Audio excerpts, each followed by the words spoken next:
안녕하세요. 내가 야곱입니다. 한 주간 강의를 쉬었는데요. 오늘은 저번 주에 이어서 제8과 하나님의 얼굴에 대해서 우리가 함께 나누고자 합니다. 오늘 함께 나눌 본문의 주요 말씀이요. 창세기 33장 10절 말씀입니다. 내가 형님의 얼굴을 배운즉 하나님의 얼굴을 본 것 같사오며 형님도 나를 기뻐하심이니이다. 오늘 이 야곱이 드디어 그 에서와 만납니다.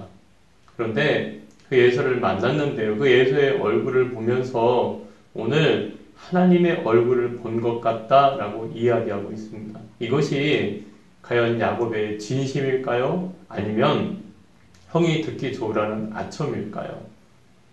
오늘 우리가 저번 주 한 주 쉬어서 기억이 나실지는 모르겠지만 저번 주에 그 야복강에서 이 야곱이 하나님을 만납니다. 하나님을 영적으로 경험합니다. 그래서 그곳을 브니엘이라고 여러분 칭합니다.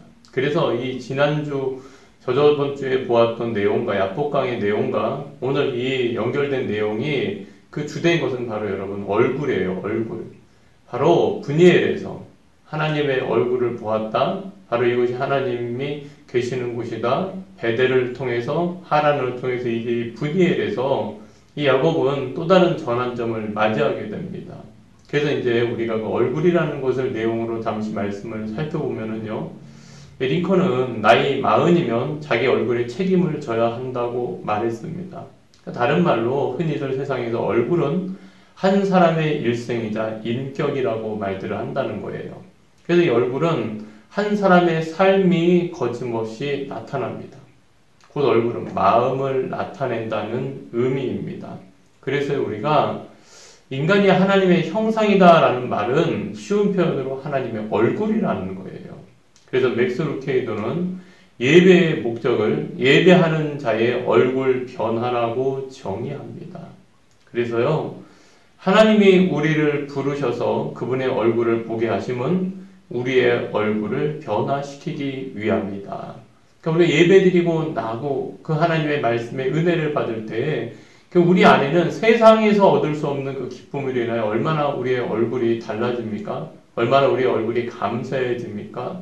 그런 것들을 돌아볼 때 모세도요, 하나님을 대면하고 왔을 때 그 얼굴에 광채가 났다고 그랬잖아요. 그래서 수건을 쓸 정도로 사람들이 그것을 우상시할까봐 수건을 써서 가릴 정도가 되었다고 우리가 보았던 것처럼 하나님을 우리가 보았다, 하나님을 대면하였다, 하나님께 은혜를 받은 자는 세상에 알 수 없는 기쁨으로 바로 우리 안에 채워지게 되는 거죠. 그러니까 우리 얼굴이 어떻게 돼요? 변화되게 된다는 거예요. 그래서 우리가 하늘의 해를 보잖아요. 해는 발광체잖아요. 그럼 달은 스스로 빛을 낼 수가 없지만 밤하늘의 달이 빛을 낼 수 있는 건 이 해의 빛이 반사되기 때문에 그러는 거죠. 그래서 하나님의 발광체라면 우리는 반사체예요. 그러니까 어떻게 보면 세상의 사람들은 우리를 통해서 우리의 얼굴을 통해서 하나님의 얼굴을 보게 된다는 겁니다. 그래서 우리가 분명한 것은요. 종말에 마지막에는요. 우리가 하나님을 분명히 보게 된다는 거예요. 그래서 고린도전서 13장 12절에 기록되는 것처럼요. 우리가 지금은 거울로 보는 것 같이 희미하나 그때에는 얼굴과 얼굴을 대하여 볼 것이요. 지금은 내가 부분적으로 하나 그때에는 주께서 나를 아신 것 같이 내가 온전히 알리라. 그때에는 마지막 종말의 때에는 얼굴과 얼굴을 대하여 보는 거죠. 그 당시 이 거울은 청동 거울이니까 요즘의 거울처럼 그렇게 여러분 뚜렷하게 볼 수가 없죠. 희미했겠죠. 하지만 주님 앞에 서게 될 때는 희미한 게 아니라 바로 보게 된다는 거예요. 대면하게 된다는 거예요. 신앙도 성숙해질수록 우리가 주님을 닮아갈수록 우리가 주님의 얼굴을 바라볼수록 우리도 주님의 얼굴이 되어가는 겁니다. 그래서 이 창세기 32장에서 이 에서와 만나는 이 장면에서 가장 중요한 것은 바로 여러분 얼굴이에요. 그래서 창세기 32장 30절에도 그러므로 야곱이 그곳 이름을 브니엘이라. 브니엘이란 뜻이 하나님의 얼굴이라는 거죠. 그래서 우리가 오늘도 말씀에 이 포인트를 얼굴이다라는 곳에 두었을 때 바로 하나님과 대면하고 나서 이제 야곱이 에서와 대면합니다. 그래서 우리가 계속해서 이 에서의 얼굴을 이제 봐요. 분이엘에서 하나님의 얼굴을 보면은 이제 드디어 다음날 에서를 만납니다. 에서의 얼굴을 봅니다. 근데 아까 이야기했던 것처럼 33장 10절에 형님의 얼굴을 배운 즉 하나님의 얼굴을 본 것 같다. 이것을 우리가 어떻게 해석해야 되냐는 말이죠. 항상 우리가 살면서 여러 사람이 모인 곳에는 내가 대하기에 까다로운 사람이 존재합니다. 공자는 3사람 이상이 모이면 스승이 생기고 예수님 말씀에도 2-3사람이 모인 곳에 내가 함께한다 라고 말씀하셨지만 중요한 거는요. 가까운 사람일수록 또 뭐도 되기 쉬워요. 원수가 될 확률도 높고 사랑하는 것만큼 상처를 깊게 받기도 한다는 거예요. 그래서 이 보네포 목사님은 이렇게 말씀하셨답니다. 예수 그리스도는 그의 원수들 가운데에서 살았습니다. 그는 결국 자기의 제자들에게 버림을 받았고 십자가 위에서 조롱하는 자들에게 둘러싸여 있었습니다. 그가 온 목적은, 예수님이 오신 목적은 하나님의 원수들에게 평화를 주려는 것이었습니다. 그러니까 우리가 곧 여러분 죄로 말미암아 하나님과 원수되었잖아요. 하지만 그리스도인들은 어떻게 보면은 하나님 앞에 나와서 이제 하나님의 자녀가 되었어요. 화목하게 되었어요. 하지만 세상 속에서는 여전히 원수들 가운데서 살아야 되는 사명과 우리가 해야 될 일이 있다는 거죠. 그러니까 세상을 떠나 사는 것이 아니라 우리는 세상 속에서 살아야 된다는 거예요. 그래서 마치 야곱이 에서를 마주 보아야 되는 것처럼, 마주 서야 되는 것처럼 우리도 세상 속에서 그런 상황이 온다는 거죠. 그런데 그런 불편한 상황 속에서 우리가 어떻게 살아가야 되냐는 거예요. 오늘 이 야곱이 이 에서의 얼굴이 하나님의 얼굴처럼 보였다라고 여러분 얘기했을 때 이것은 아첨이 아니에요. 분명히 야곱은 이 에서의 얼굴을 통해서 하나님의 얼굴을 본 겁니다. 그것은 주관적이잖아요. 그렇죠. 주관적이죠. 하지만 객관적인 의미에서는 실제로 에서의 얼굴이 하나님의 얼굴이었어요. 어떻게 그렇게 이야기할 수 있냐면 창세기 33장 4절에 우리가 보면은요. 에서가 드디어 야곱을 만납니다. 근데 에서가 달려와서 그를 맞이하여 안고요. 목을 어금 맞추어 그와 입 맞추고 서로 우니라. 엄청나게 감격적인 상봉의 모습이죠. 야곱은 지금 400명의 군사들, 자기들이 집에서 길려온 사병들을 데리고 오는 에서가 두려움이었어요. 그런데 그 에서가 다시 상봉하는데 그 에서가 야곱을 안고 우는 거예요. 근데 이 말씀의 장면이 마치 무엇과 같습니까? 맞아요. 바로 돌아온 탕자를 맞이하는 아버지의 모습과 같아요. 누가복음 15장 20절 이에 일어나서 아버지께로 돌아가니라. 아직도 거리가 먼데 아버지가 그를 보고 측은히 여겨 달려가 목을 안고 입을 맞추니. 그러니까 마치 에서가 야곱을 안는 모습과 이것이 오버랩이 되죠. 여기서 우리가 깨달을 수 있는 게 있어요. 에서가 객관적으로 보아도 이 에서의 얼굴 가운데 뭐가 있다는 거예요? 용서와 사랑의 얼굴이 있다는 겁니다. 그게 바로 하나님의 얼굴이에요. 에서는 하나님의 사랑과 용서로 야곱을 대하고 있는 겁니다. 다리를 절뚝거리는 이 가여운 동생에 대한 그 긍휼과 사랑은 하나님의 은혜가 아니고서는 설명이 불가능한 거예요. 그렇죠.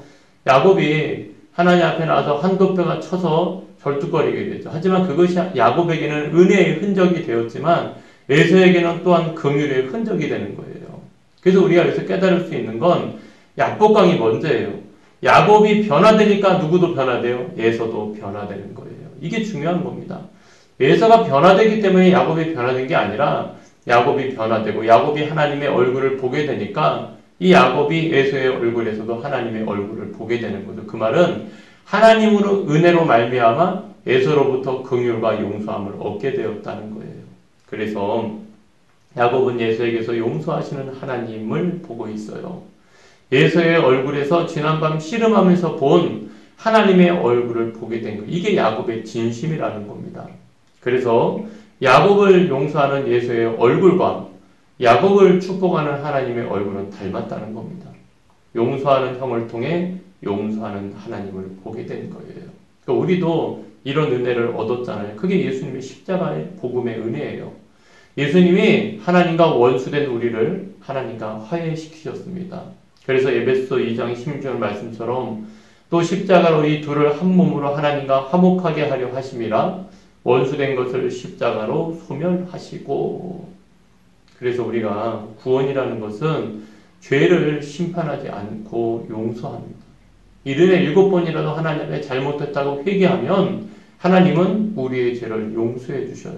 그래서 하나님의 의는 인간의 죄를, 우리를 용서하는 의입니다. 하나님께서 그 의를 십자가로 이루신 것이죠. 다만 예수님이 십자가를 졌기 때문에 그저 다 용서받는다는 의미가 아니라 그 십자가는 믿음으로 말미암아 그 십자가의 의미를 내 안에 주님을 영접하는 자는 주님 앞에 나의 죄인됨을 고백하고 회개하게 되어 있고 주님의 그 십자가의 피로 구속의 은혜로 값없이 죄사함을 얻게 됐다는 거예요. 그러니까 예수님 영접하면 당연히 회개하고 회심하게 되어 있고 회심하는 자에게 하나님의 용서의 은혜가 따라오게 되어 있어요. 하지만 하나님 앞에 회개하지 않는 자는 이 하나님의 용서의 은혜도 체험할 수가 없는 거예요. 그런 의미에서 이 야복강에서의 기도가 중요한 거예요.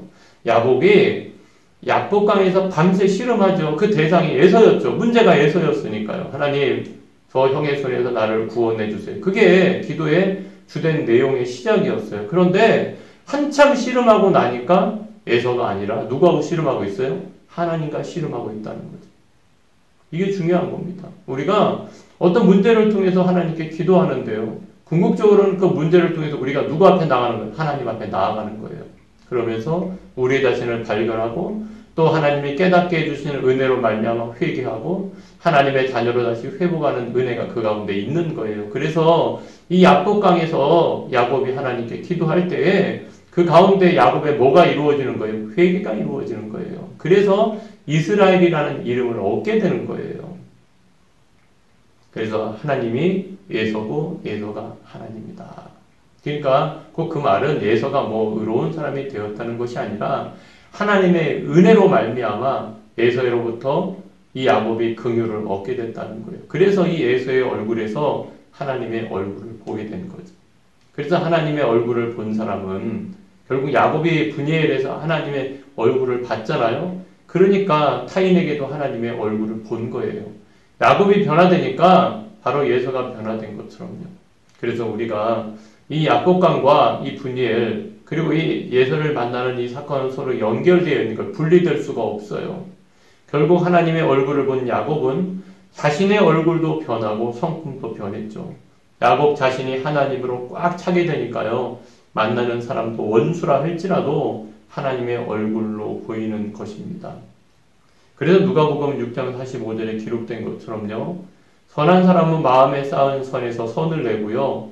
악한 자는 그 쌓은 악에서 악을 내나니 이는 마음에 가득한 것을 입으로 말함이니라. 그러니까 마음에 쌓아진 그것이 뭡니까? 입으로 나오게 되어 있다는 거예요.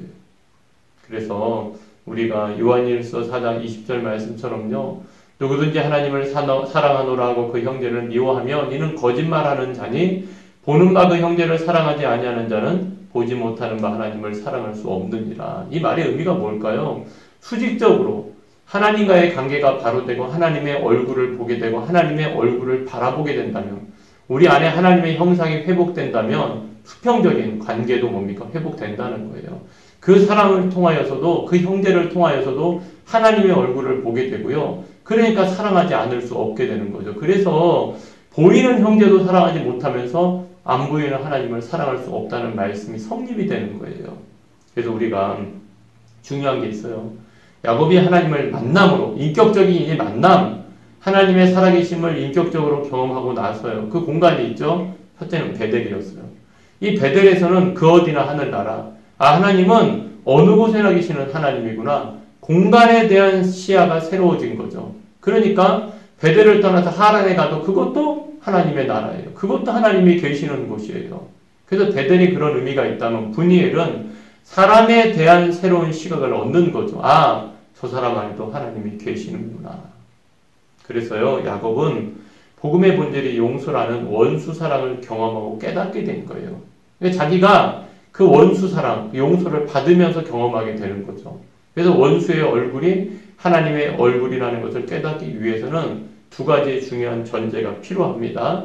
다시 한번 보면은 첫째는 베델. 모든 곳에 계신 하나님을 인식해야 된다는 거예요.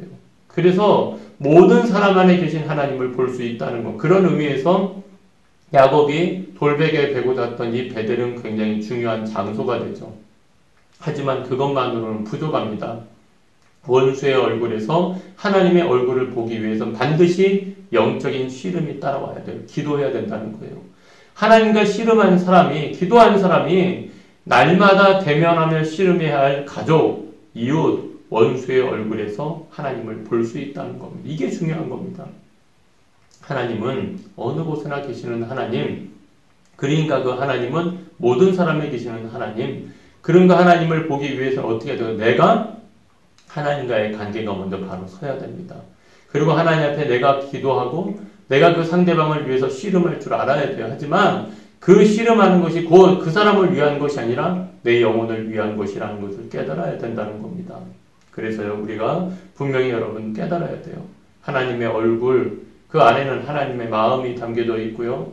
바로 그것을 통하여서 우리 하나님의 어떠한 마음, 바로 우리를 죄에서 구원하시려는 마음, 용서하시려는 하나님을 경험하는 그런 우리가 되어야 된다는 겁니다. 그래서 이 예서를 통해서 야곱은 그것을 경험하게 된 거죠. 하나님의 확실한 응답을 이제 체험하게 되는 겁니다. 그래서 우리가 계속해서 이 용서와 화해의 문제, 그럼 이제 이 야곱과 에서가 화해했어요. 그런데 이 야곱은 왜 에서와 함께 세일로 가지 않고 숫곳, 곧 세겜으로 갔을까요? 이 야곱이 거짓말을 했어요. 에서에게도 형님 먼저 가세요. 저는 천천히 갈게 하고 안 갔죠.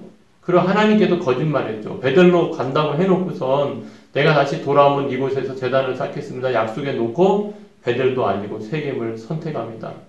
여기서 이 야곱이 거짓말을 한 거 옳지 못한 거예요. 또 베들로 올라가지 않은 것도 옳지 못한 겁니다. 하지만 이 에서와 동행하지 않는 그것은 지혜로운 선택이었어요. 이 야곱은 에서와 신앙도 성격도 삶의 방식도 다릅니다.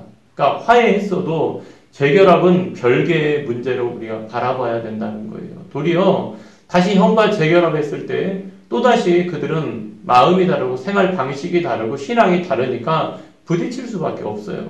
그러니까 바로 이겁니다. 용서하고 화해했어도 각자의 길이 있는 거죠. 그것마저도 우리가 야곱이 에서하고 진짜 화해하지 않은 거 아니야? 라고 의심할 문제는 아니라는 거예요. 왜냐? 야곱은 친정으로 에서에게 용서를 빌었고요. 에서와 회개했습니다. 회개가 없는 구원은 있을 수가 없는 거예요. 그래서 창세기 33장 3절에도 보면은 자기는 그들 앞에서 나아가되 몸을 7번, 몇 번이요? 7번 땅에 굽히며 그의 형 에서에게 가까이 가니 그랬어요. 그러니까 진심으로 회개한 거예요. 형한테도 잘못을 구한 거예요. 그러니까 용서함과 사함의 구원의 은혜를, 하나님께도 구원의 은혜를 받았지만 에서에게도 구원의 은혜를 받은 겁니다. 이건 진심이라는 거예요. 하지만 중요한 것은 여기서 이 야곱이 더 분명히 깨달은 게, 그 씨름을 통해서 깨달은 게 축복이란 하나님에게서 오는 것이지 자기의 수단이나 방법으로 얻는 것이 아님을 깨달았다는 거예요. 근데 이제 그것을 깨닫는 것은 좋고 지혜롭게 에서와 다시 헤어진 것까지는 좋았는데 야곱의 잘못은 베델로 올라가지 않은 것이라는 거예요. 하나님의 은혜를 얻었으면 이제 하나님과 약속 장소로 가야 되는데 그것이 잘못됐다는 겁니다. 하지만 에서와 함께 가는 길을 선택하지 않은 것은 지혜로운 거였어요. 분명히 회개했고 분명히 용서함을 받았고 분명히 화해했습니다. 하지만 그렇다고 해서 꼭 재결합할 필요는 없다는 것을 우리는 배울 수 있는 겁니다. 그래서 우리가 계속해서 이 하나님의 얼굴을 통해서 우리가 깨달을 수 있는 것은, 그렇다면 왜 그런 놀라운 하나님의 은혜를 경험하였음에도 불구하고 우리의 모습은 그대로라는 거죠. 그렇잖아요. 왜 그대로일까? 왜 또다시 그러한 실수를 범하게 될까? 아브라함과 사라의 경우를 보면 이름이 바뀐다는 것은 굉장히 의미심장한 사건입니다. 아브라함도 그랬잖아요. 사라도 아브람, 그리고 사레 그랬지만 아브라함, 사라라고 이렇게 주님이 이름을 주었지요. 그리고 다시 예전의 이름으로 하나님이 더 이상 부르지 않으십니다. 딱 선이 나눠져 있어요. 하지만 야곱은 다릅니다. 하나님이 이스라엘이라고 부르시니 야곱의 이름을 그 다음부터는 야곱에게 계속 이스라엘이라고 부르지 않고 또다시 야곱이다 라고 하나님이 야곱아 라고 여러분 부르신다는 거예요. 그래서 여기서 우리가 깨달을 수 있는 건 바로 야곱이 아직 이스라엘로 변하지 않았기 때문에 그런 거예요. 이 말은 야곱이 겨우 한 걸음 영적인 진보를 내디뎠을 뿐이라는 겁니다. 하지만 분명한 것은 야곱은 긍정적으로 변화되고 있다는 것입니다. 그러니까 이제 새로운 출발을 하게 되었다는 의미지 완전히 아직까지 신앙이 성숙하고 변화되지 못했다는 그런 의미가 다시 베델로 올라가지 않고 세겜으로 가는 그 모습을 보면서도 발견할 수 있는 거예요. 나중에 그 요셉을 통해서 형제들 간에 또 편애함으로 말미암아 문제를 야기시키는 것을 볼 때 야곱의 신앙이 이제 영적인 진보는 이루었지만 아직 그만큼 성숙하지는 못했다는 거죠. 근데 여기서 우리가 중요하게 깨달을 게 있어요. 그게 뭘 깨달아야 됩니까? 하나님은 있는 모습 그대로 우리를 사랑해 주신다는 거예요. 야곱이 있는 모습 그대로, 우리의 있는 모습 그대로를 하나님이 사랑해 준, 이게 우리에겐 소망입니다. 근데 여기서 중요한 건 있는 모습 그대로 사랑해 주시니까 이 모습 그대로 살아도 된다는 의미는 아니에요. 야곱은 제자리에 머물러 있지 않았다는 겁니다. 하나님을 온전히 닮아가기에는 부족하지만 하나님의 얼굴을 닮아가고 있다는 거예요. 그래서 맥수 루케이도 목사님은 하나님은 당신을 있는 모습 그대로 사랑하십니다. 그러나 그대로 두시지 않습니다. 하나님은 당신이 예수님처럼 되기 원하십니다. 바로 이겁니다. 여러분, 나는 왜 아직도 그대로인가? 하지만 낙심하지 마세요. 아직도 우리는 변하고 있기 때문입니다. 만약에 우리가 제자리에 있다고 생각된다면 주님 앞에 가려워진 죄를 회개하고 기도해야 됩니다. 그리고 우리가 다시 그 변화, 그 성화의 길을 걸어가야 된다는 거예요. 나는 왜 아직도 그대로인가? 다시 한번 여러분 말씀 나눕니다. 아직도 변하고 있기 때문입니다. 나는 아직도 변해야 되기 때문입니다. 바로 내가 야곱입니다. 여러분, 내가 야곱이라는 이 말씀의 의미, 이것은 소망입니다. 그리고 우리가 변해야 되는 존재라는 것을 다시금 우리가 생각하면서요, 우리의 삶의 자리에서 정말로 원수의 얼굴에서 하나님의 얼굴을 볼 수 있을 때까지 우리가 영적으로 씨름하고 영적으로 기도할 수 있는 그런 우리의 신앙의 좁은 길을 걸어갈 수 있는 제가 여러분이 되기를 주님의 이름으로 축복합니다. 그래서 오늘은 우리가 이렇게 묵상해 보았으면 좋겠어요. 첫 번째는요, 나는 언제 누구에게서 하나님의 얼굴을 보았나요? 하나님의 얼굴을 보았다는 건 나는 언제 용서와 은혜와 긍휼을 경험해 보았나요? 한번 우리가 점검해 보았으면 좋겠습니다. 그리고 두 번째 우리가 점검하고 싶은 것은요, 내가 변화되었지만 그럼에도 불구하고 아직까지 내가 그대로의 모습, 내가 더 변화되었으면 하는 그런 모습, 그것이 여러분 무엇인지를 한번 돌아보면서 우리가 더 하나님을 닮아가기를 소원하고요, 더 변화되어 가고 주님 앞에 서는 그날까지 우리가 더 한 걸음 한 걸음 믿음의 걸음을 옮길 수 있는 제가 여러분이 되기를 주님 이름으로 축복합니다. 여러분, 아직 우리의 신앙의 경주는 끝나지 않았습니다. 마지막 주님 앞에 서는 그날까지 우리가 끝까지 낙심하지 마시고요. 때로는 더딘 것 같아도, 때로는 힘든 길이라도 뚜벅뚜벅 정말로 주님을 사모하면서 부지런히 그 길을 걸어가기를 주님의 이름으로 축복하겠습니다. 오늘 이 시간까지 함께 해주셔서 감사드리고요.